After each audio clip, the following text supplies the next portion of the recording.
ukoliko uspemo da izdržimo, da ne napravimo greške koje smo napravili protiv Vojvodine,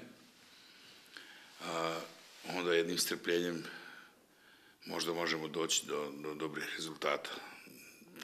Svakako imamo taj cilj i svakako ćemo to pokušati i što je najvažnije, mi imamo dovoljno snage, znanja i da tim naš napravi rezultat.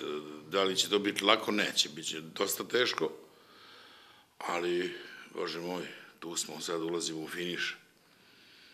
finiš prvenstva i moramo nastaviti da to izguramo do kraja. Mi smo do sada u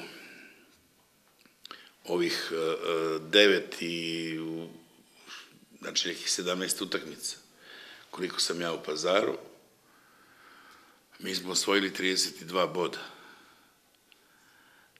Sa tim procentom osvojenih bodova se ide na prvo mesto. To vi možda ne znate, ali to je tako. To je znači puta 2, to je onda to. Sem u ligama kao što je naša ili recimo kao što je liga u Nemačkoj, pa Bayern pobegao toliko. Nemam pravo da komentarišem ništa. Nije korektno, prvo nije korektno prema Novom Pazaru, prema mojim igračima s kojima sad imam sastanak, a nije korektno ni prema ljudima u Zvezdi. To što je izašlo, to treba pitati Zvezdu.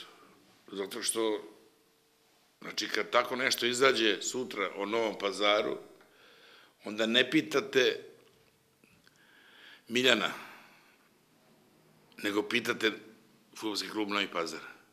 Jer on je taj koji otvara tu priču, on je taj koji treba da da prvo odgovore na takvu priču.